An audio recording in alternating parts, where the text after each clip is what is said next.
Rockets fans, welcome to the Rockets Launch Pod, an exclusive podcast from the home of the Rockets. Oh! Sports Talk 790. Rockets. 3 to go! Red Nation, get ready. Get ready. The Rockets Launch Pod starts now. Welcome aboard.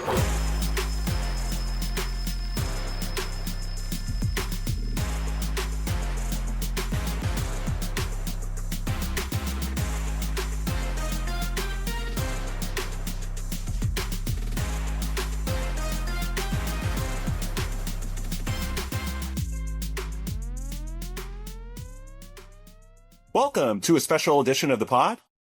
I think this may be our biggest ever, at least by sheer volume of guests, but we do have a fun activity coming up that we'll get to shortly. First off, let's introduce everybody. I'm Ben DuBose. You may know me from USA Today's Rockets Wire, Clutch Fans, the Rockets Launch Pod. You've also got Dave Hardisty, editor of Clutch Fans, and Paulo Alves, my co-host on the Rockets Launch Pod. And obviously, we're going to be simulcasting this episode across all of those networks. And then last but certainly not least, we've got Varun Shankar, Rockets beat writer for the Houston Chronicle. It's his first appearance with us on the pod, but I certainly hope it's not going to be the last because he's been doing great work covering the team across so many platforms. I appreciate it. Thanks, Ben. One of the things I really like about you, Varun, is that with your coverage, it's pretty obvious that you're not afraid to try new things. Like, you're not doing exactly what's been done in the past simply because that's the way it's been.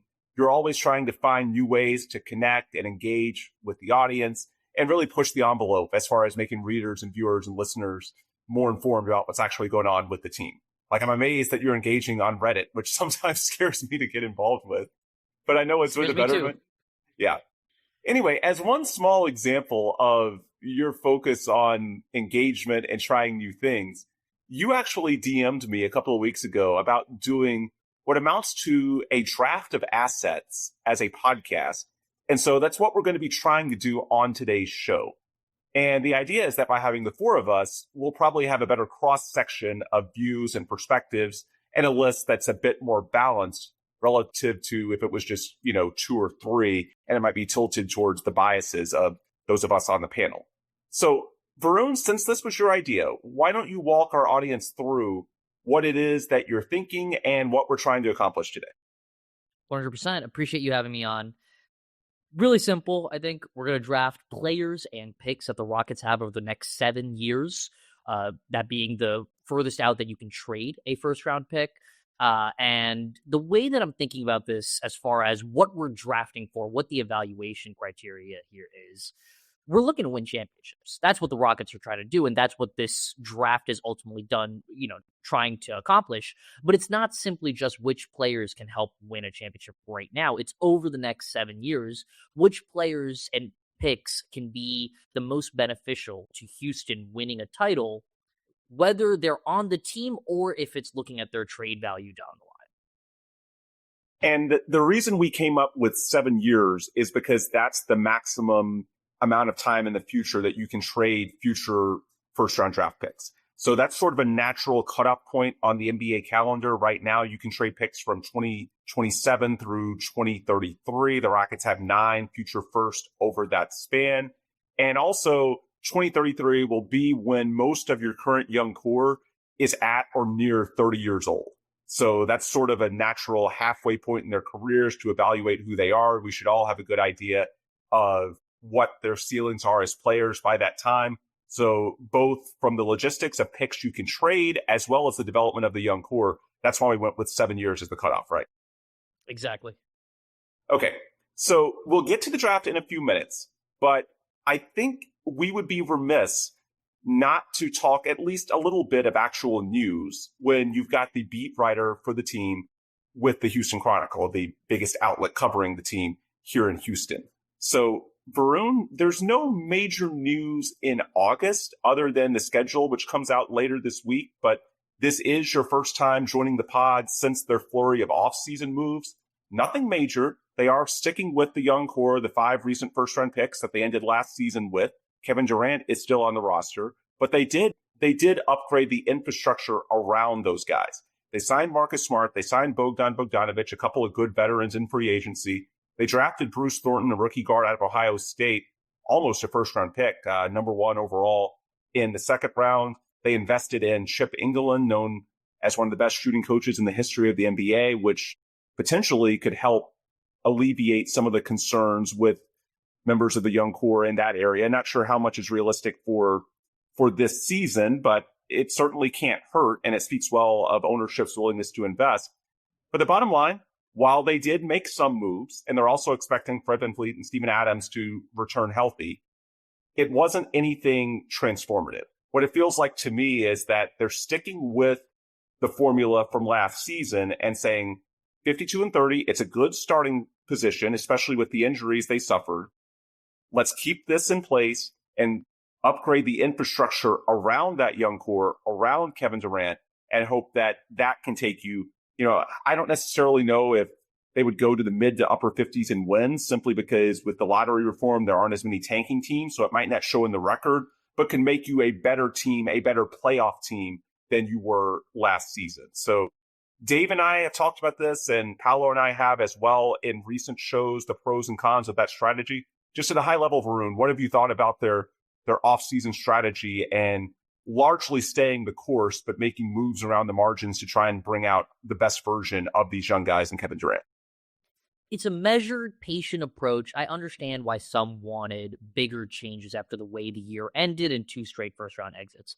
The way I think about it is, you don't know, and this is specifically with Amen Thompson and Alperen Sengun, who I would say are the 2 young players who are furthest along right now, but it extends to even a Jabari Smith Jr., Reed Shepherd.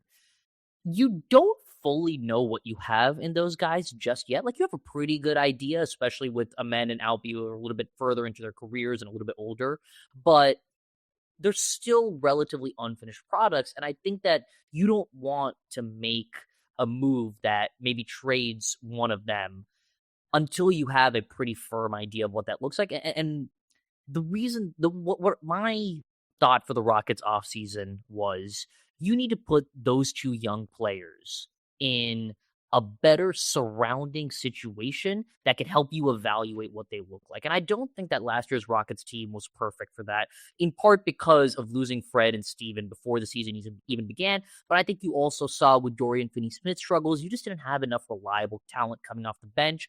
Specifically, you didn't have enough floor spacing or ball handling around those guys. And you saw both of them have to take on more responsibilities offensively for good and bad. And so put them in a more optimal offensive context, and I think that you may see bigger growth from at least one, maybe even both of them, and that can help you potentially, continue building around this core if you decide that that's the way that you need to go forward. But if you have another disappointing result this season, you still have the opportunity to trade one of them, and I don't think that their value is going to dramatically change for the worst in one offseason.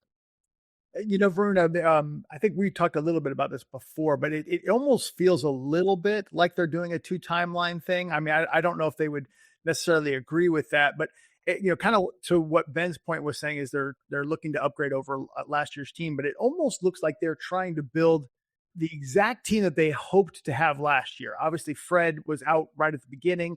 Dorian Finney-Smith never gave you anything because he was recovering from injury.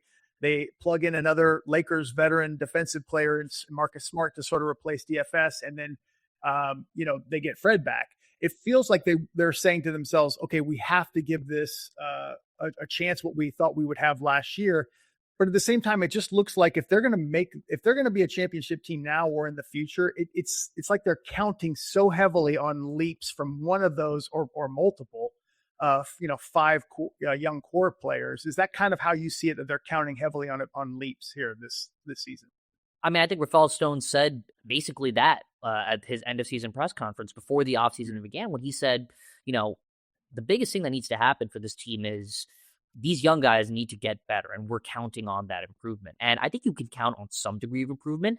I don't know if that kind of major jump is still there, especially for a guy like Sengun or Amen who's been in the league for a little bit longer. We'll see. I think we'll talk a little bit more about that as the draft goes on.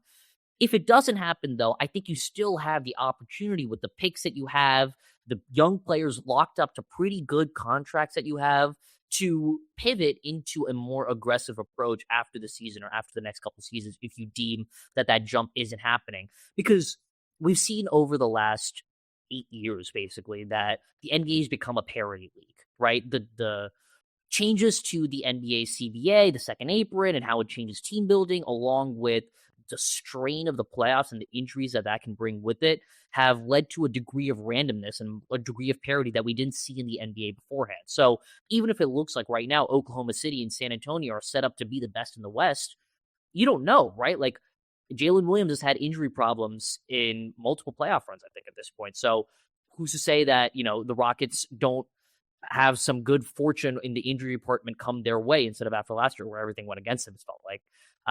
And, you get a lucky playoff run and you keep I think they've put themselves in a position where they are going to be in the conversation or maybe on the fringes of the true title conversation, the Western Conference, with a chance to potentially jump in. And, you could see giving yourself, a smaller chance, but over maybe a 5-year window versus a more concentrated chance over a 2-year window. In a more parity-filled age, I could see the case for how that could work out. No, not to put you on the spot or anything, right? Because I know, you're still, easing into our pod, but we're not afraid of the hot takes, even though we're typically more measured than some of the pods that you'll see out there. The way I see it, like I'm okay running it back another season. I'm not sure if I agree with the idea that next season these guys in straight value won't change much for the worse or for the better. I think, especially with Şengün, that type of player kind of likes the bonus. Once the league makes up its mind on whether you're a winning player or not, especially when you're that archetype, I think once the league makes up its mind on deciding, if you're a positive player or not when you're, a weaker defensive center, it's very hard to come back from it. I mean, we see it with Karl Anthony Towns, who was very much viewed as not a winning player for the longest time, even though he was great offensively. And that only started to change this season when, well, maybe you could even make the argument that his best attribute this playoff run was actually his defense. But this to say, my question would be, if this next season is only a slight upgrade over what it was last season, so we are fairly healthy, right? Going to the playoffs, we make it past the first round, so it's a step up. But we're not competitive in a series against the Spurs or OKC, which is likely who you face in the second round. If that happens, right, which I think is, if you ask most people, the expected outcome, I think, or at least the most likely, not necessarily more than a 50% chance, but more likely than the other outcome. Mm-hmm. Going into the next offseason, are you more leaning towards scaling it back and trying to build something different, or are you doubling down on this structure, with a man and Şengün and trying to make the roster even better around them to try to go for it again? Which side would you lean? I guess it depends on how that series goes, right? Like, if you look relatively competitive in that series against the Thunder and you look like you're potentially on a similar tier and Şengün has a really good series and a man has a really good series, then I'm more inclined to potentially run it back and, tinker around the edges again. If it's not close and you don't see the kind of growth that you need to with some of those players, then I'm really in the market for something that's a little bit more aggressive as far as moves go. And that brings us to the draft. And I think there's so many different directions you can go when prioritizing and ranking assets that are in this organization right now in August of 2026, because there's multiple ways you can look at it. You can place an emphasis on the here and now and your ability to win in the near term, or you can take a longer term view. If you're worried about how this team stacks up relative to the Spurs and the Thunder, then you may prioritize assets that are more forward looking in nature. And those future picks, which have potentially the ability to jump as high as number 1 overall, and especially the 27 and 29 drafts when the Rockets have 3 bites at the apple.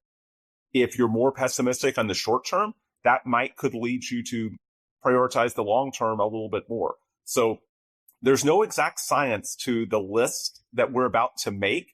It's trying to balance a lot of different factors. And so I think, at the end, we'll go through what the overall list looks like, what our impressions are of how it stacks up relative to other teams in the West, and especially the Spurs and the Thunder, who are your direct competition. But I'm sort of intrigued to see what happens in this draft, because I think the Rockets have a lot of depth when it comes to a quantity of assets, but do they have that top tier, tip of the spear straw that stirs the drink? That's the question for this team. I don't think they have it right now, other than Kevin Durant, who turns 38 years old next month. The hope is that, be it with development from the young core or future guys that you draft, you can find that guy over the next couple of years. And I think that's what we're sort of going to be trying to decipher today as we map out the value of pieces on this team as well as future draft assets. So let's get to the draft. And apologies if I had some feedback earlier while Varun was speaking. I was getting the wheel and didn't realize that the wheel would make noise. I've since silenced it. So I'm gonna draw the four of us, and we agreed on snake order, correct? Yeah, I think that's fine. I think that's fair. Okay. So here we go. It hasn't even started. It's already rigged. All right. Paulo, you are number one. The order. It's rigged. I told you it's rigged. You already said who you're taking. So the order is Paulo, Ben, Not a chance. Varun, and Dave. Oh, that's not good. Aren't you happy we're doing a snake now? I am happy with the snake, but one of you better do your job. We should put Dave on the spot and make him. We'll get to it. Okay. Yeah. All right. This is going to be fun. All right. So Paulo, Ben, Varun, and then myself. All right. Let's fire this up. Paulo, you're on the clock. 1-1. Right. So I'll preface this by saying, my opinion prior to the season was that my ideal outcome would be, you scale it back and you give it a little bit more of a longer runway, because I don't think the current recipe is going to lead to success without one of our Sengun or a man being traded. So I was in favor of a step back to take 2 steps forward next season. So my rankings value future value a lot more heavily than what some of these guys can bring in right now. And you'll see for some of the vets, what I've done is kind of convert their on-court value to what I would be, okay with getting for them in a trade. So X player is actually worth X picks, and that's why that player has been ranked where he is. That being said, for the first pick, nothing of the sort. This is the guy I would want to build around. To me, it's a no-brainer. Nobody else comes close. No pick else comes close. Cameron Thompson's pick 1. All right. I'd already typed it in. Was he number one on everyone's board? Because he was there for me. He was number one for me as well. Yeah. I think he's been the number one prospect on the team since they drafted him. And I don't think anything's changed. I think you could make the argument KD, but I think he's the best player on the team, a man personally. And the future to me is very bright. Whether he's going to be an engine type, that's to be determined. But I think he's just too good defensively and too athletic and too much potential. If he develops some of those things, I think he's going to be a force. You talk about like some of the steps he took last year. The things that made me most excited about him are the growth he showed from having more on-ball responsibility, and it made me think that obviously the jumper is the biggest question, but even if that doesn't come around, we might be looking at someone who could still be incredibly effective as maybe not a primary offensive engine, but a secondary one. Last year, isolation points per possession went from the 33rd percentile to the 83rd percentile. As a pick-and-roll ball handler, 37th percentile to 60th percentile. His usage went up, but his scoring efficiency stayed good, and he was, really good assist-wise, low turnovers. It was all like everything there was incredibly encouraging from his first real jump up in on-ball responsibilities. All right, so moving on to 1-2. And I will make Dave most happy with this selection. I'm taking Alperen Şengün. Oh, it's not great pick, man. Great pick. No, I just think there are legitimate questions with the long-term fit alongside Amen Thompson. I understand that. But 2-time All-Stars by 23 years old don't grow on trees. He did recently turn 24, but he's accomplished a lot in his first 5 years in the NBA. He's still young. There's the potential of a Chip England shooting bump over the next couple of years. But I just feel like with Şengün, the floor is so high that even if the long-term fit isn't there, he's a guy who would have value around the league no matter what to give you more upside options later on if you think you need it. He's accomplished enough. He has enough for a resume. He's on a friendly contract at below $40 million in average annual value, doesn't have an injury history. He's very coachable, great in the locker room, works hard. Even if it ultimately proves too difficult to build a contender around two non-shooters in Amin and Şengün, and if Chip England can't save at least one of those guys, I still think you have options based on Şengün's talent, his contract, and it's not to say that he's a better player than Kevin Durant right now at, KD is 37, he turns 38 next month. He's second team All-NBA for a reason, but taking into account the age and future upside and future optionality, that's why I'm going Şengün. I'm hopeful that this year, I'm not going to say that it all comes together, but there are reasons to think that you can take, elements of the last couple of years. I think 2 years ago, he was at least pretty good defensively. We can quibble over how good, but that year they were 52-30, number 2 in the West. The data shows it. He was good defensively. Last year, he fell off a little bit there. Perhaps Eurobasket played into that. I don't know.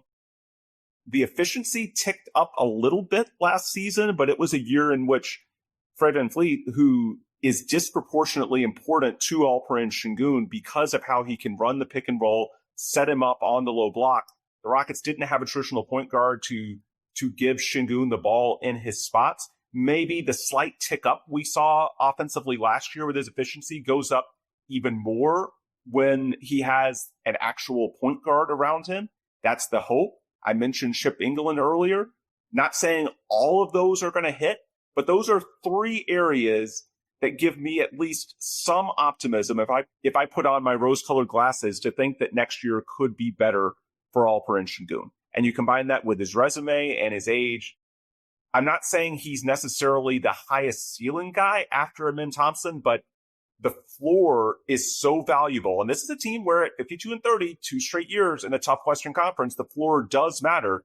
To me, Alperen Şengün is a key part of your floor. He's a reason why this team is at least competitive in a strong West. And I just can't responsibly not take him once Amin Thompson is off the board. Does everybody else have him number 2? No, I didn't have him you number 2. Reveal where you had him there?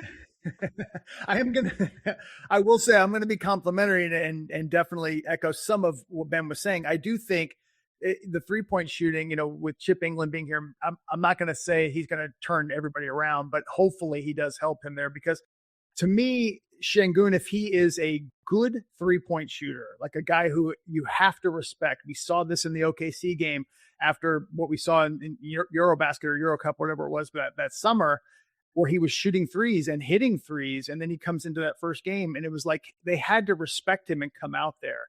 If he's that kind of a player that pulls the defense out, even if it's not the 3-point range to 15, 16 feet, it does change the outlook, some on Şengün. So to me, I think it's a thing that he has to have, because the defensive weakness is there. You can't be just a back to the basket player. It's very tough to be a star player in the league. I would say not very tough. It's impossible in this day and age to be a star player with limited range and no, poor defense. It just doesn't really exist. And so I think it's the shooting that I'm really hoping that you'll see from Şengün this season.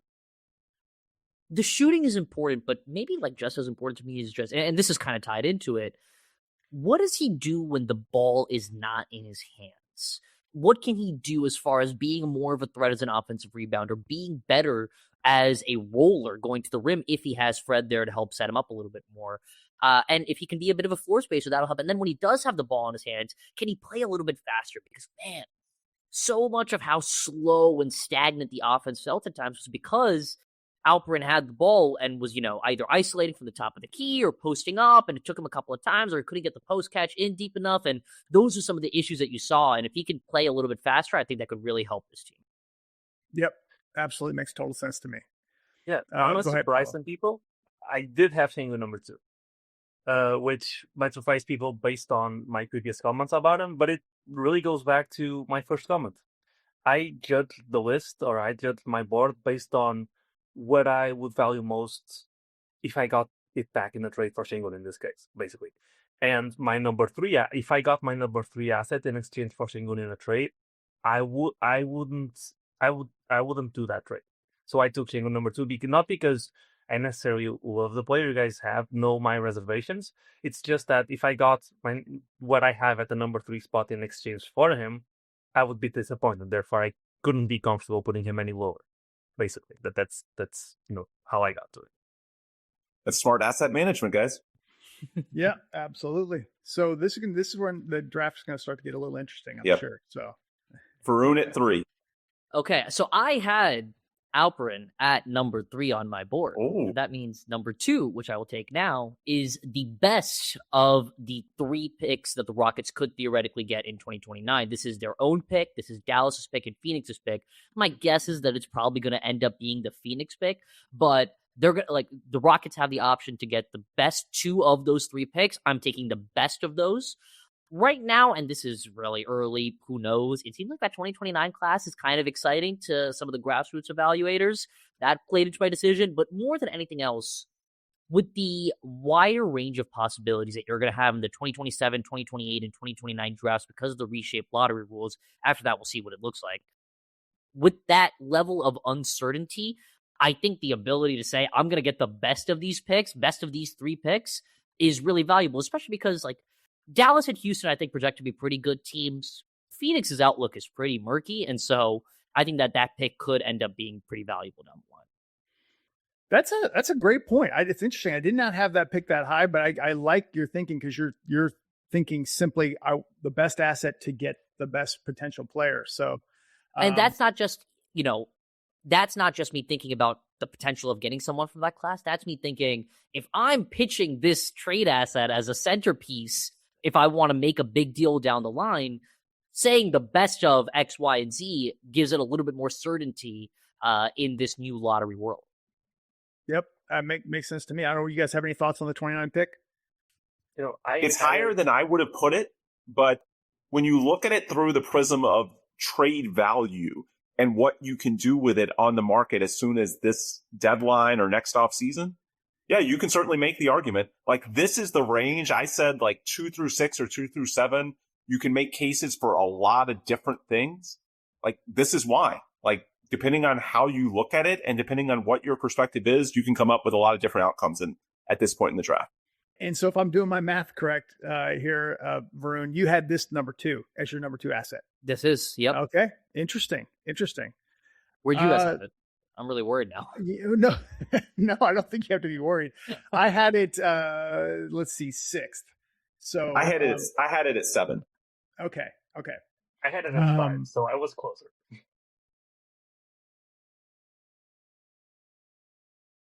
So I'll jump in here. I'm actually going to take 2 players since I'm going to go snake draft. And this, as far as where I rank it, I am going to go Kevin Durant first, simply because I feel like, if you're trying to win now, he's there. But also, if you were to trade KD, even at 38, he's going to be 38 when he starts this year. I still feel you should be able to get a package similar to what you traded out for him. I could be wrong, but I hope that means a late lottery pick that you could get, a player or something that his value on the market is still strong. And then for me is Jabari. I'm still high on Jabari, so that would be my 5th pick. 6'10", 6'11", can defend, can shoot. He hasn't shown superstar upside, just not able to create enough. I think we want to see more. I think we saw more from him this year of at least getting to his spots, and he's working on that this summer as far as sort of his one dribble, 2 dribble type pull-up moves. But, after that super struggle in January, he finished the season last 36 games, over 60% true shooting, was really good. He's still quite young. I just feel like this is a guy who is going to fit in any kind of championship type of team that you build. He'll be a role player that will fit nicely, 3rd or 4th guy on your team. So those are my 2 picks, KD and Jabari, 4 and 5. I had Jabari at 4 on my list, and I almost put him at 3. I had KD at 3 simply because second team All NBA, and if you have any hope in the short term, KD is really important to winning in the here and now. And if not, I do think he still a pretty good trade asset that can get you younger players if you think you do need to pivot by the deadline or next offseason. And to this point, KD, even though he turns 38, he seems to be aging gracefully. LeBron's playing well into his 40s. Modern medicine, modern sports science seems to be increasing the longevity of some of these guys. So that's why I ultimately went at 3. But the fact that Jabari is in that conversation, I think says a lot, because it feels like he's underappreciated by the fan base. I think because, drafted at number 3 overall, there's always a certain segment of the fans that are wanting that to be your next star. And that was never realistic with his archetype. But I don't think people realize the strides that he's made.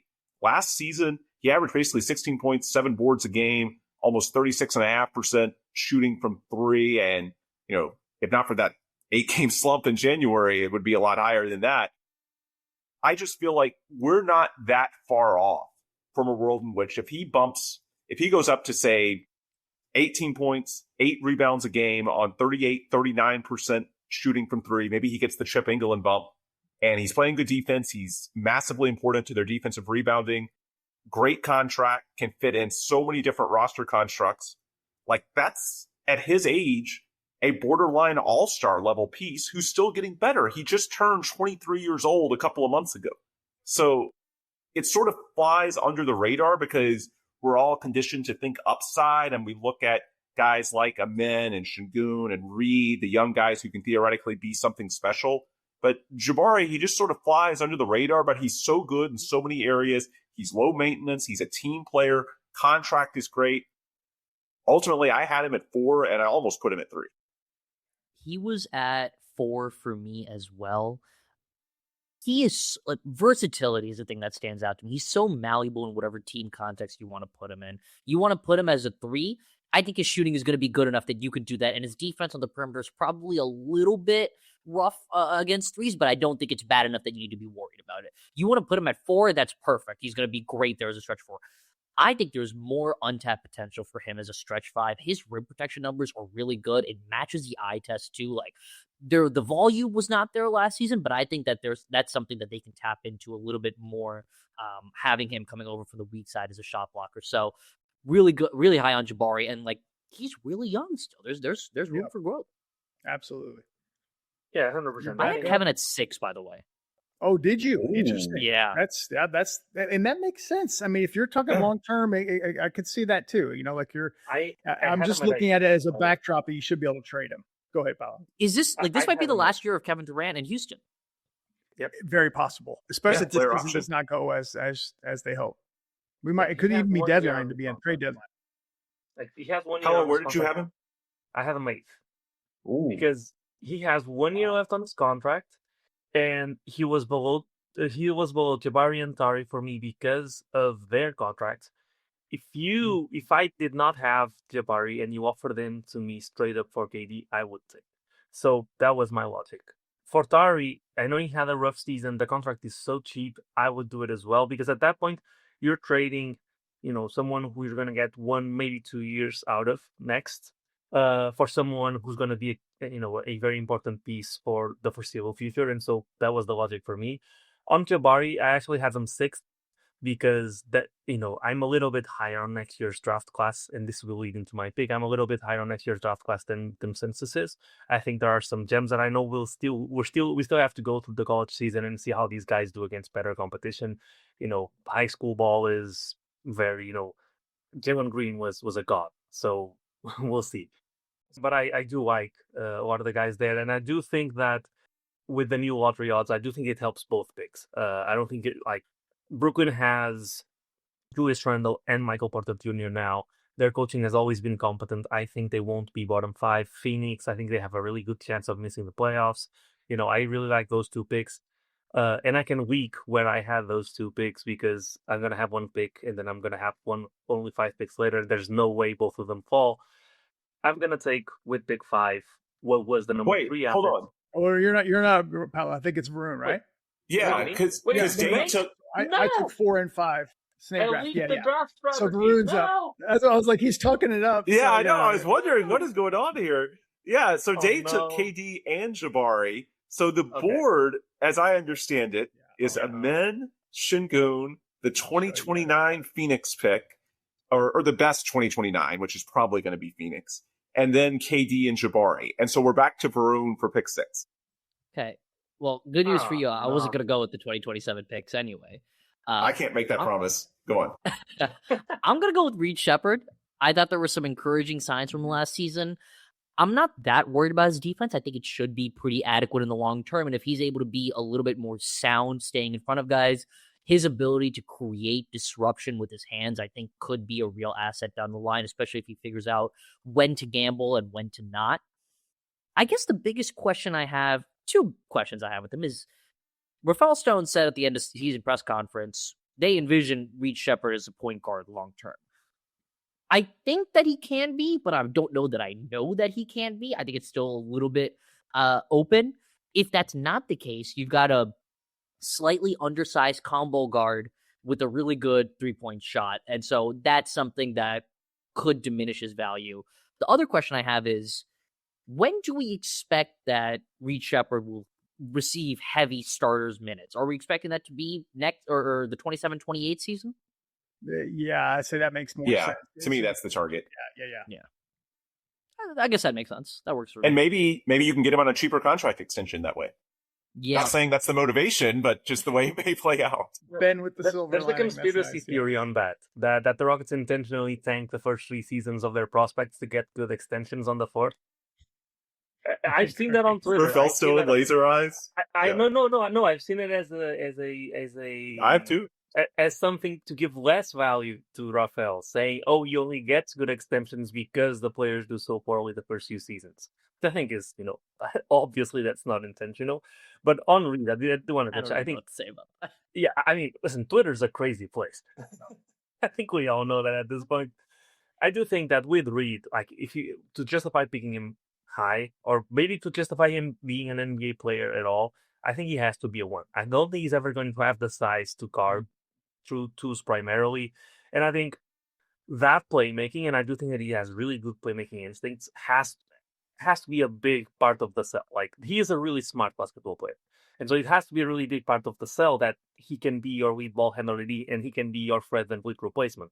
If you're looking at Reed Shepherd to be a scorer first that can play make sometimes, then how much different will he be from the guys that we've seen the last season and this free agency have such trouble getting good contracts, like the Anthony Simons of the world, like the Colin Sextons of the world? Like, if he is a 2, and if they were to project him to be a 2, then I just don't see the value of picking him at 3. Like, I think quite like Amen Thompson, where you get a lot bigger of a return if he is a lead ball handler. The same thing with Reed Shepherd. Like, if he's not, I struggle seeing him being productive enough offensively to compensate for how much he will have to be built around defensively. Yeah. See, I just don't think his defense is going to be as much of an issue moving forward. I think much of his issues are young player issues. And I was going to say, Steven Adams being back, I think Yes. it was kind of that, as far as the defense, it was really the Reed Şengün combo for whatever reason, just didn't work defensively. But I think with Adams back, the screen setting for Reed, who only needs a little bit of space, and then, just defensively should be better for him. I think that'll be a big boost. I'm hoping. And by the way, I agree with your pick. I had him up higher up there as far as taking a flyer for somebody that you want to, potentially build a championship around. It's sort of boom or bust for me. I could see it going either way, but I think that we've seen some games where, it kind of opens your eyes a little bit in a Steph Curry type fashion. Like, dude, this guy can light it up in a hurry. And so I do think he's going to make his way in the league. How good he'll be, will time will tell. And for the record, I would have taken Reed at that slot as well.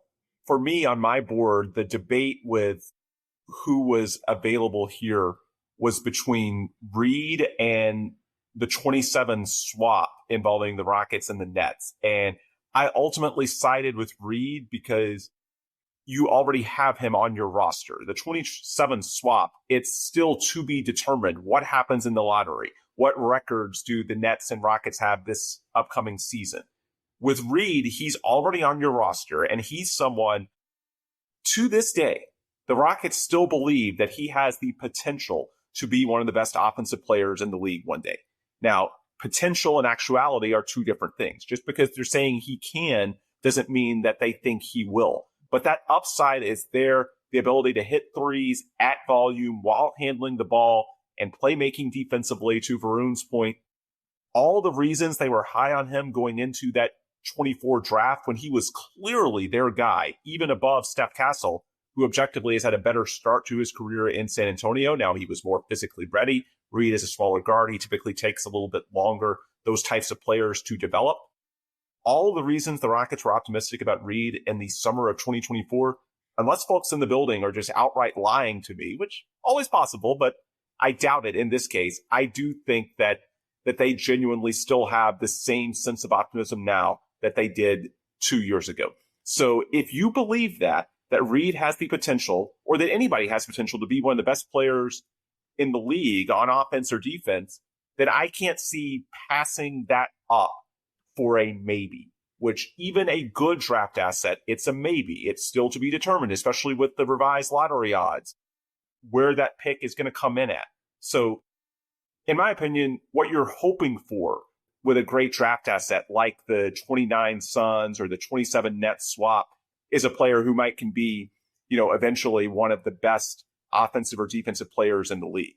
With Reed Shepherd, you already have someone on your roster who the Rockets feel like potentially can be that guy. I don't know that he will, but when I factor in the risk that accompanies, especially in this new lottery format, that's why I would have gone with Reed as well. Now, with that said, that makes it pretty obvious where I'm going with this pick, and it's at number 7 overall, the 27 Nets swap. I actually had it higher than the 29 best of pick, which we think is likely to be the Suns, only because I think there's a little more value in the here and now. Like, to Varun's point about the liquidity on the trade market, I just feel like the ability to trade a high pick next off season and not have to wait until 2029, that could potentially open a lot of doors. Or maybe if things don't go well this season, then that's a natural pivot point to something of a longer term view. And that guy can be, your next great hope internally as far as young prospects that you're trying to develop. So I just feel like unless you're super down on the 27 draft class, and I've seen some of that, but I'm personally not there. As Paulo mentioned earlier, I do think that it's better than the perception. If you pay attention to what the draft folks think, there are some gems out there. As a Mizzou guy, I'm hoping that Jason Crow Jr. is going to lead Mizzou. He's a guard that's likely to be a lottery pick next year playing at Mizzou. And after he inevitably leads Mizzou to the national title, he could be in play for that Nets pick. But more reasonably, I just feel like the here and now element of the 27 swap, that's what led me to make that the top pick on my board. And with it still available at 7 overall, that's why I'm going Brooklyn swap. Sorry, Paulo, but I promise you I'll show you my board after. I did have this as the best available even before you made your case for it. Nobody believes Paulo, you. you're going to end up having 2 picks.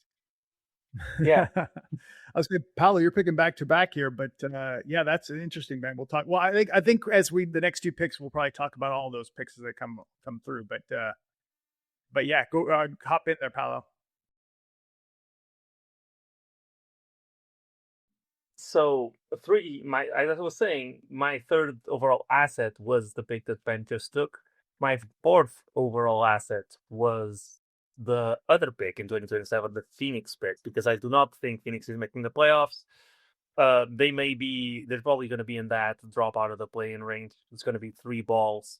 It was a bit of a toss-up between that and the Brooklyn pick. I would have given the edge to the Brooklyn pick because it's a swap, and just in case literally everybody on the roster gets injured, you could get some value out of it. But I don't think the Brooklyn pick. Sorry to interrupt you, Paulo. I was going to say the Brooklyn pick is I think it's likely to be in that relegation zone, which is good and bad, right? You only get the 2 ping pong balls, but at the same time, you can't fall below 12. But I think 4 through 10, but we'll see.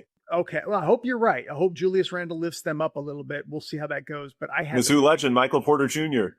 Although maybe they trade him because there's no contract extension yet. We'll see. I just had them both ranked high. I had the Phoenix pick a hair higher just because in looking at it, I thought there's a better chance of 3 ping pong balls. It is my guess, but we'll see how that plays out. See, that's interesting because to me, Brooklyn is more likely to exit the relegation zone and be in that sweet spot than Phoenix, because I think Phoenix could legitimately push for a play-in seed. I think the roster is a little better than last year's. I'm really interested by Malawach, and I like their coach. I just think that with Brooklyn, them getting Randall, it was a salary dump, but I think it's a pretty clear sign that like they do want to kind of push this thing into gear a little bit more. Jaeger Joman looks pretty good. I like Mikel Brown, but at the same time, you're giving minutes to young guards. I think that they'll just sneak out of the relegation zone and still be bad enough to deliver through ping pong. Who do you guys think will be I mean, you got Sacramento. I think they'll be terrible. 100%. But it's after that, it's kind of hard. I need to go look at it again. I guess Milwaukee will be pretty bad, but they kind of got a lot of those Miami players that might lift them up a little bit. The reason I look at Brooklyn is Brooklyn has like 7 first-round picks over the last 2 years, and the 5 from last year, other than Jaeger Dem and maybe they're really not there. And if they have to play those guys minutes, I think they're going to be rough. But I hope I'm wrong. And the other factor that made me go with Brooklyn, even if it's we hope it doesn't come to this. The fact that you do have the swap option, it's not just the Brooklyn pick, but it's the better of Brooklyn and Houston. What if, God forbid, something happens to Kevin Durant or Amen Thompson and the Rockets aren't what we think they're going to be this upcoming season? And with the lottery odds being what they are now, even if the Rockets, let's say, I'm not saying the Rockets are anywhere close to going like 30-52, but let's say, I don't know, like 44-38. They have some even worse luck with injuries this year to the super high-end guys, and things don't go their way in the play-in tournament. Those are the types of teams that can jump up in this new lottery landscape. And I'm certainly not wanting that scenario to play out, but the fact that it is at least a part of your odds, that's what nudged me a little bit more to Brooklyn and not Phoenix, because with Brooklyn, you can piggyback the Houston odds as well if you need it. So, Paulo, you're taking, you took Phoenix at 27, Phoenix at 8, right? Yeah, 27 Phoenix, yeah. So what's your nod? Yeah, it's, No, he's taking East. Or am I wrong? I'm sorry. You're next, Paulo. I apologize. Go ahead. It's me again. All right. So, my first pick was an obvious one. And to me, this pick is also, to me, an obvious one because it's the last one before a teardrop for me. So after this, I won't weak again what's next. But I'm taking Tyrese next. I think the contract is too good. I think, a lot of stuff came into Tyrese season last season. Some of it was contract related. If you are to believe some of the stories going around, I mean, but there's some that aren't about believing. There's legal proceedings being carried out. There was a lot going on in Tyrese's personal life. And so I think that this last season, was just, too troubled. And if I look at Tyrese before this last season, he would have been even ahead of Jabari for me. I've always been a huge Tyrese fan. The fact that they got him on such a cheap deal makes it, to me, a home run. And I guess applying the same logic as before, if you offered me any of the singular assets that I still have not been drafted for Tyrese straight up, I wouldn't do it, especially with the new contract. So, yeah, I'm right now sitting on the 27 Phoenix pick and Tyrese as the assets. You got the Terror Twins and the Phoenix pick. That's pretty good. So I'm up at 10, right? Yep. Okay. This one, I mentioned earlier, there's going to be a pick that gets somebody tarred and feathered. It's going to be me for this one because I know there's not a lot of sex appeal to this. There's not a lot of long-term upside, but I'm taking Steven Adams. And the reason for that, I do agree with Paulo. This is an unfortunate part of the draft in that there's a teardrop after 9, but especially with I already have the 27 swap, so I've got some draft equity. Steven Adams is low-key very important to the ceiling of this team. I'm not concerned about his injuries. I was told that at last year's deadline, there was at least one team that was willing to offer a future first-round pick for him. Now, maybe it was protected, but I do think the view is that this isn't a torn ACL like what happened with Fred VanVleet. This is an ankle sprain, a severe ankle sprain, but it happens. It's nothing that should be career altering. He's a very large human being who came down on the foot of another large human being in Zion Williamson. It happens. There's no reason to think it should be career altering. I think at 32 years old and how physically built he is, there's a world where he ages gracefully. It's not like he's a small guard who needs every bit of burst to be effective. And I just think he's really important to the ceiling of this team. And you look at that 25 playoff series against a loaded Warriors team, the Rockets' best player by on-off differential was Steven. He was so important to this team. Yes, you need to load manage him given his age and mileage. And fortunately, you have Alperen Sengun to help do that and soak up reps over a long season. But when you get to the playoffs, you have both of them. So. I know somehow, but I'm not, to be clear, I'm not really drafting to build a team. I'm trying to take the best asset available. And I just feel like he's so important to your ceiling. And he's a guy who, because of the age and the mileage, the contract is reasonable now. It's likely to be reasonable in the future. It's not like he's going to surge up to $20+ billion in average annual value simply because there's a limit on how much you can use him, how many reps he can take on. But I do think he's a guy who's disproportionately valuable in the playoffs. I was told the Rockets view him on a per minute basis as one of the 10 best centers in the league, that he is truly that impactful. And that's the type of guy, if you have a high floor, which this team does, you need guys who, when you get to April, May, and June, can all of a sudden, in a smaller sample, with the games a little more spread out in the playoffs, be more valuable. You can dial up their role, their usage, and increase the overall ceiling of this team, which I think that's how the Rockets almost stole that series from the Warriors in 2025, a team that objectively on paper was more talented and more seasoned. Steven was huge in that series. Yes, there's some injury risk, but there's injury risk with any veteran. It comes with the territory. I just think he's a really good player. He's likely to be on a good contract moving forward. He is the next 2 years. I feel confident that if you need to pivot, he would have a lot of value on the trade market. Other teams in the league value him.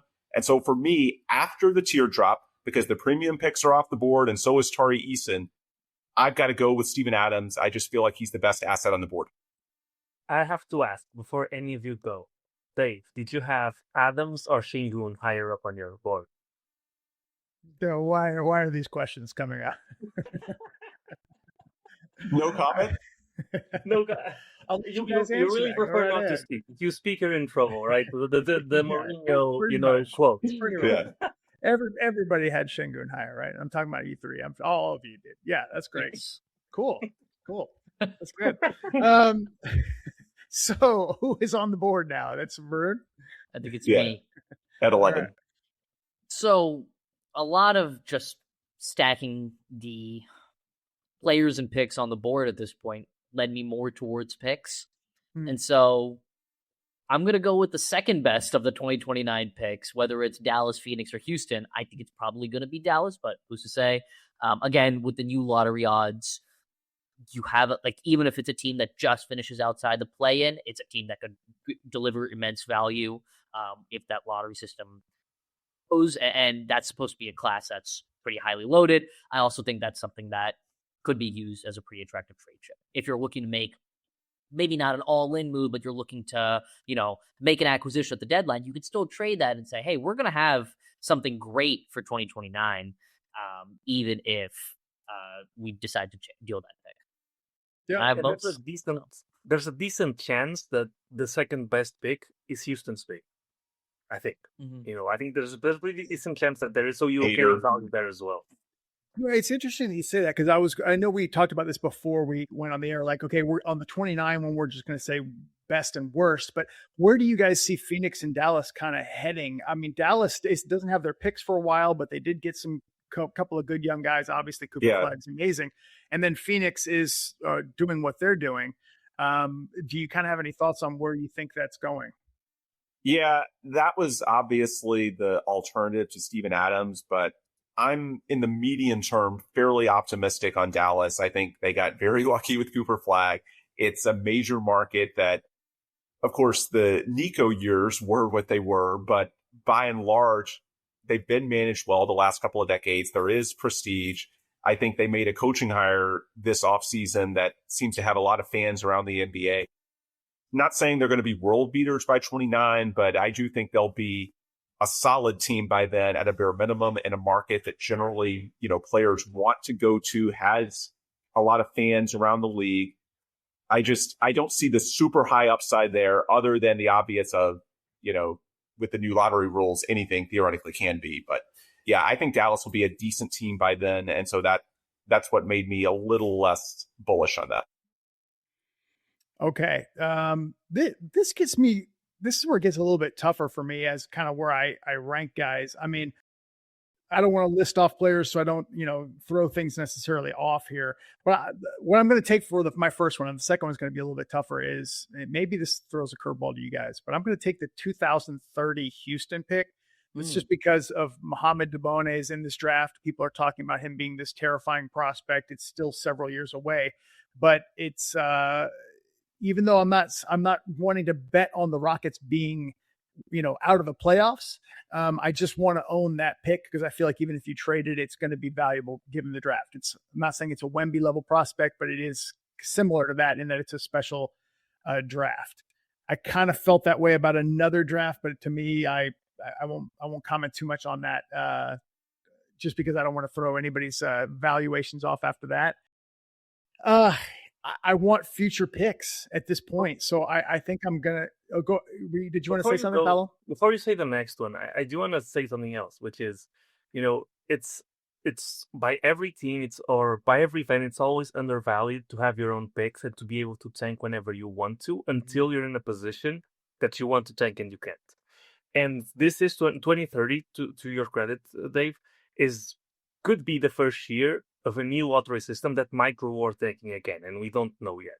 And so, to me, those post 2030 picks are especially valuable because we don't know if this is going to be the same lottery system. And to me, the one thing that I cannot tolerate as a fan is tanking without your pick, because at that point, there's basically no reason to even watch the games because there's no direction. And so having that kind of safety blanket to me is and we have multiple picks that give you that safety blanket to be drafted, but gives you I think disproportionate amount of value compared to a normal first round pick just because it's your own. Yeah, a great point.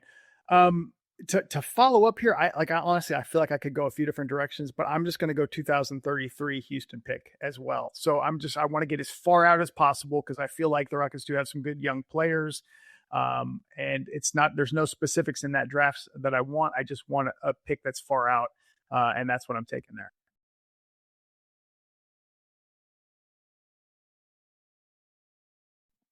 Makes sense. It's my pick now. Yeah. I'm going to go 2032. I mean, I basically order the Rockets picks post 2029 in reverse chronological order, so the furthest out, just because if I'm a team trading for those picks, like you said, these guys are young, so I want to get as far out as possible in case something happens. And also, if I'm the team, I want to delay the picks that I have to convey as far out as possible to continue adding young talent. If I do trade that pick, I want to be able to add that young cost control talent right now to benefit the current team. So I'm going to go as far as possible. I'm going to take the 2032 pick. I'm going to be very quick and boring because it's the exact same logic. 2031 for me. I'm right there with you. When you're drafting that far out, you're looking at future outlooks. And for a team that's as good and as young as the Rockets are now, I had the 2028 first as lowest in value. Also because you can more easily move around the Stepien in the short term because the Rockets have so many picks these next 3 years. They're currently slated to have 5 that's not really an issue in the short term. So the 2030s, the more picks you retain there, the easier it is to make a blockbuster and package picks down the line. And yeah, the furthest out is the most valuable. So I agree with you guys taking 33 and 32. By the same logic, I'll take 31. Sounds good. Paulo, you're up for 2. Yeah. To me, I think this is where the draft gets interesting again. I kind of expected the 4 picks before me to be those 2030 picks. To me, it gets interesting here again I think a case could, like, I think ultimately you would have to have the players that are remaining really outperform what you expect them this season for them to be worth a first round pick. So ultimately, I will go with 2028 Houston. Also because 2028 draft seems to be a little bit more stacked. We're seeing like a lot of guys or a lot of like really premium prospects reclassify, which means that they will have 2 years of college going into the 2028 draft. So we'll get these will be picks that will still be really young, but we'll have even more data to judge them from. So yeah, I'm going with 2028, the last first round pick that there is. But I will admit, this is the first. Amen Thompson was my 101, and I took him at 101. My last two picks were I both had them rated higher than when I drafted them, but this pick has completely reset the draft for me. Basically, everybody that I had above this has already been taken, and I'm taking this pick exactly where it was on my board. And 2028 is expected to have Joaquim Bunche from the guy at Duke this year. He's 17. He's supposed to be really, really good. I wanted to take that pick. I just didn't think that Houston would be in a position at that stage that soon, 2028. But it should be a good draft. And now we're in the fifth and final round, right? Yep. Yes, sir. Paulo, complete your team. Make your final. Oh, it's me again. You should be used to this by now. Come on. Yeah, I mean, I'm gonna follow I'm not gonna give the hot take. And I know Ben is craving for me to take Isaiah Crawford here. I'm not. But it was close, but I will take Bruce Thornton just because, as I said, I'm looking towards the future. I think there's a real chance that there's a real player there, more so than what I think we could get back for, Smart and Fred, who are the vets that are available if we were to trade them. So I cost controlled on the Hindi special, right? The minimum for 4 years.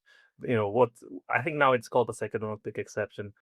But, if there is something there, the Rockets have it or him cost controlled for a really long time. So there's plenty of runway for him to become something. Because I think moving forward, if the Rockets do make trade, I think they're likely to be, turning multiple assets into one rather than the opposite. So I don't think he's necessarily ever going to run out of a roster spot. So I think there's a very good chance that, or there's a pretty good chance for the second round pick for him to turn out something. So for my final pick, and Bruce is a good one. I was torn on him because certainly the upside is there, but just how high is it given his physical limitations, and will he get the opportunity here given the guards that are already in place? And if not, what would his trade value be? That was sort of the push and pull for me. But yeah, you can certainly justify it. I'm going to go a little unorthodox and take Marcus Smart. I think a lot of people would look at Fred VanVleet as best on the board and ask, why is this guy still available given what he means to the team? I just feel like there's more of a roadmap to Marcus being around long term. I think for this year specifically, I don't think it's crazy to say that Marcus, I don't know if he'll be better than Fred, but the value might be closer than you think, at least in the regular season, given that Fred's coming off the ACL. They may want to manage minutes. Marcus, it feels like he's been around a while, but he's only 32 years old. He's still relatively young, hasn't had any recent injury of significance. So there's no reason to think his play is about to fall off a cliff. He seems to fit like a glove with Ime Udoka. So at least in this first post-ACL surgery year for Fred, I could see Marcus having at least comparable value in the regular season. We'll see what the playoffs looks like when the Rockets hopefully get there next spring. But then the long term, I just feel like there's more of a path to projecting out what Smart's role will be for the next few years. I feel like certainly the fit with Ime is there.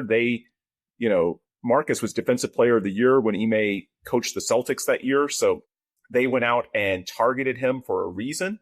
I was told that Marcus passed up a bigger offer from the Lakers to sign that 2-year taxpayer MLE deal with the Rockets. So he wants to be here. There's a clear need in that they never filled the Dylan Brooks hole from that team 2 years ago. They tried to with DFS, didn't work out. So the Rockets clearly see this as a need organizationally.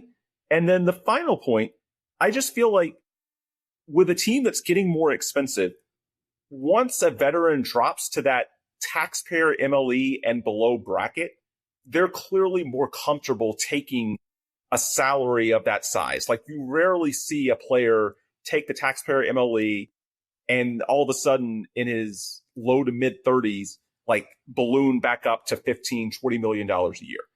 Like, I think with Marcus, it's fair to say that even though he has a player option to become a free agent next offseason, I don't think the Rockets are going to be priced out on him. And as the team gets more expensive, having winning players who will, accept their role being pushed, up and down a little bit, maybe load managed along the same logic as why I picked Steven Adams over the regular season, have the contract value sort of capped. That's appealing to the Rockets in their state with the team getting more expensive, in contrast to Fred, who, look, he was a max player as recently as a year ago. This year he was making $25 million. And next year he'll be making $25 million as well. I don't know what his next contract's going to look like. I don't know what he's going to be willing to accept. There's also the risk with small guards.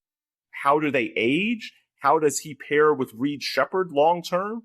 Like, there's just so many questions for what Fred's future is with the Rockets beyond this season. Whereas with Marcus, I feel like both financially and fit-wise, there's more of a roadmap to him being a good role player for several years. And there's also less injury risk, given that he hasn't recently had an ACL. So that's why I went with Marcus over Fred, even though Fred might have slightly more upside if everything pans out for this particular season.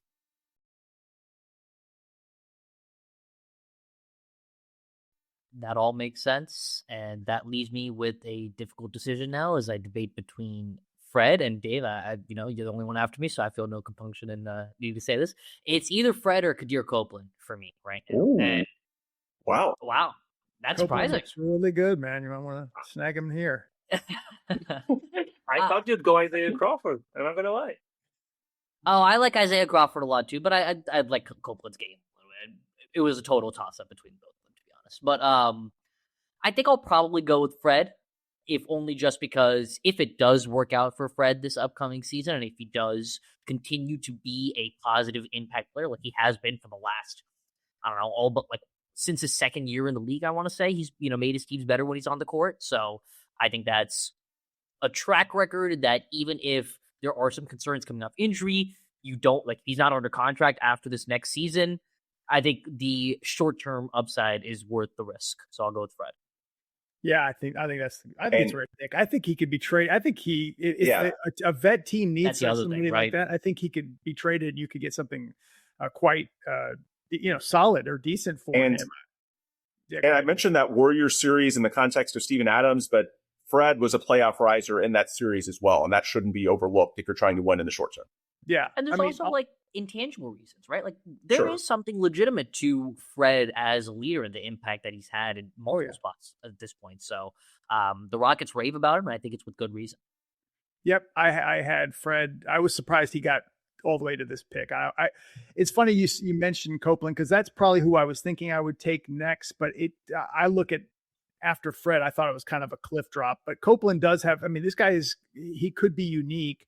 Obviously, undrafted, taken where he was. I think that it was it's a good swing, and I think he's the guy I would probably take here. But Capella's contract, I don't think it was as attractive as maybe we had thought or hoped.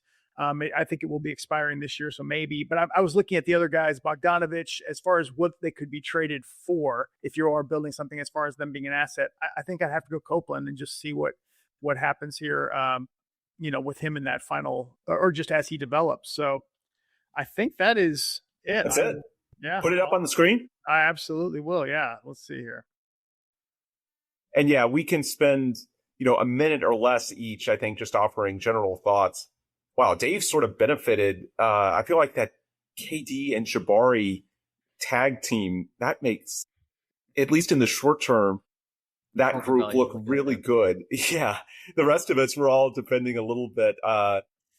Paulo, Varun and me, we all have a pick in our top 2. So I guess Dave is artificially going to look good in the here and now based on getting 2, win now players. But yeah, as far as just general takeaways, and I'll let each of you go wherever you want in terms of, thoughts on the teams, where it stacks up around the Western Conference and the NBA. We'll try and be quick because we're more than an hour in. What stood out to me is just how important the quantity of picks is. Because especially with the lottery reform, those years where you have multiple bites at the apple, for a team that's as young as they are right now and also has Kevin Durant, there's a reason why the best 29 pick and that 27 swap were among the top 7 that were drafted.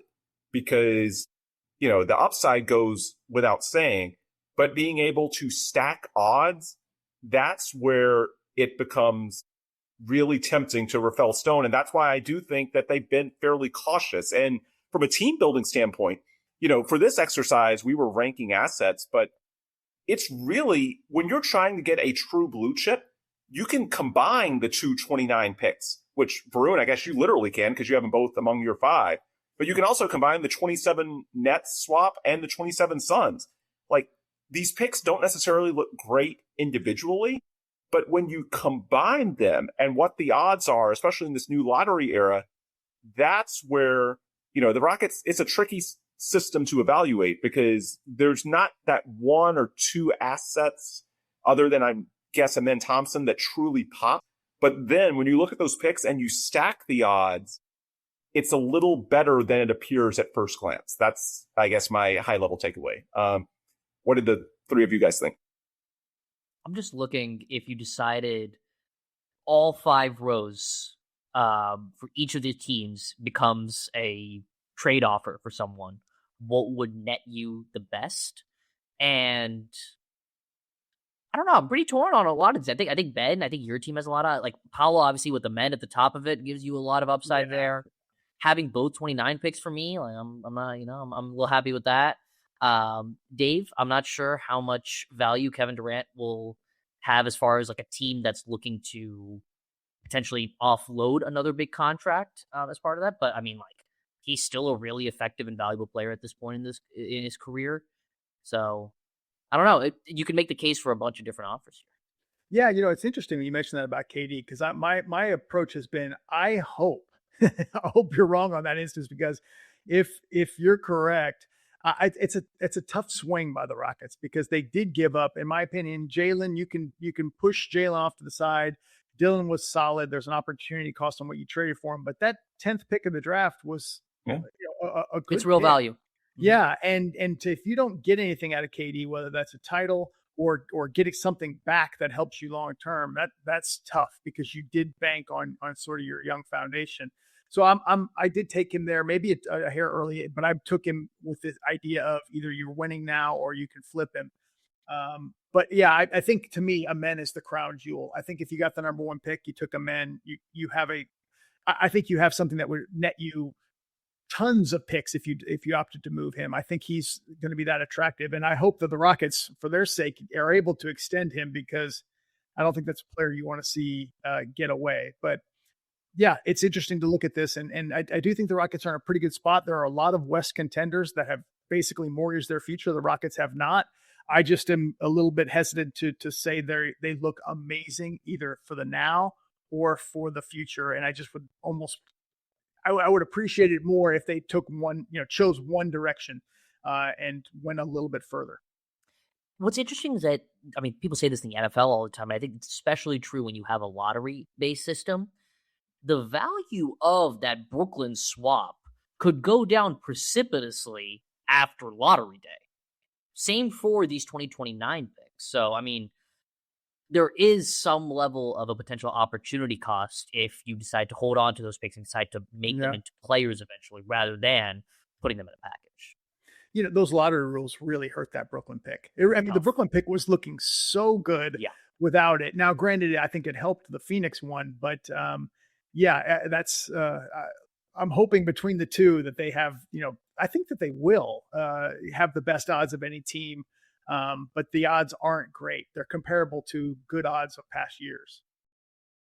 but this is going to be a really important season. I don't know if I agree necessarily with the pressure on Rafael Stone. Maybe it will be, but I do think that this is kind of a make or break is even a little bit strong, but we might see a shift in direction if this doesn't go as planned. They might be much better. I mean, the line is 47.5 wins, which seems a little low, but if it's around there, I think that we might see, maybe KD gets moved, maybe something even more significant. But with the 2 picks in 27 sitting on the back line after this season, they could shift to a more long-term approach after this. Yeah.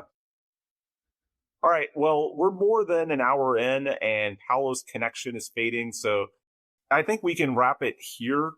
Varun, before we sign off, what else do you have coming up in the Chronicle that readers can read? I know the schedule's coming out in a couple of days. Anything else you want to plug? Yeah, I'll have a 10 must-watch games. Gonna do that column. You can find all of my work at HoustonChronicle.com/author/Varun-Shankar. You can find me on basically every social media platform, X, Blue Sky, Reddit, YouTube, TikTok, Instagram, all at the same handle, at Varun Shankar, BYVARUN SHANKAR.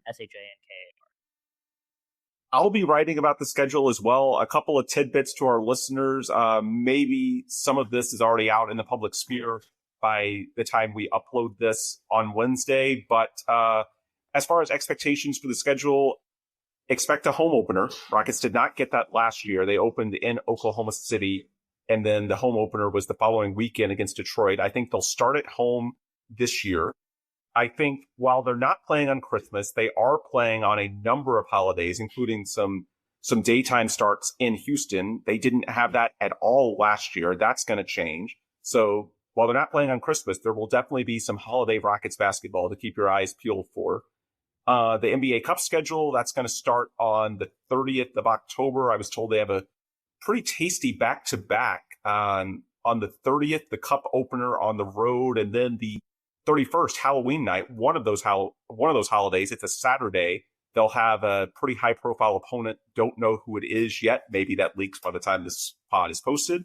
So early in the year, there's a lot of really good matchups at home. Last year, if you recall, the schedule was sort of backloaded in terms of games at Toyota Center. This year, it's the reverse. There's a lot of home games the first 6 weeks or so of the season. So hopefully that helps this team, which does have continuity this year in contrast to last year, the first year of Kevin Durant. Maybe that helps the Rockets get off to a really good start. And then the final point, I mentioned, a few matinee games. I think we may see a subtle shift in the default tip-off time in Houston. It's been 7 for as long as I can remember. A lot of the major markets do 7:30 because of travel, logistics, traffic. We know how empty Toyota Center often looks at tip-off for those 7:10 weekday games. It would not surprise me if you see a lot more 7:30, which really means 7:40 starts, analogous to what the Mavericks are doing in Dallas. That's obviously comparable for Houston, another Texas city. The Houston and Dallas, Houston's the biggest city. Dallas is the second biggest. Dallas, the biggest metroplex. Houston, the second biggest. Point is, those two markets share a lot in terms of, characteristics, dealing with traffic, sprawl, downtown arena. So Dallas has found 7:30 as its sweet spot. Wouldn't shock me if the Rockets experiment with that, especially because this coming season, there's the construction in and around Toyota Center, the Toyota Center Reimagined project. Because of that, they are wary about wanting fans to have more time to get in the building. So I think at least in the short term, it checks a lot of boxes to experiment with a later start time. Not sure if it's necessarily a long-term decision. It's something they can evaluate between this coming season and the following year, but it would not shock me if this coming season you see them experiment a little more with 7:30/7:40 start times here in Houston, which will mean some later streams for me and you, Dave, but we'll figure it out. For sure. Anyway, thanks, but yeah, I'll have that written up in USA Today's Rockets Wire and at clutchfans.net. So just stay tuned either later Wednesday or certainly on Thursday when the full schedule is released. And I'll try and put together some sort of pod after the schedule is out, just breaking down, the key takeaways and how it's organized, all that good stuff. So and anyway, just remind everybody as well, again, just to go follow Varun. Varun, appreciate you coming in for this, because this you've been doing great work since you came on to the beat. So we appreciate it and enjoy it, and it's always good to hear your insight. I really appreciate it. Thank you guys so much for having me on. We look forward to being back on. Absolutely. All right. Thanks, everybody.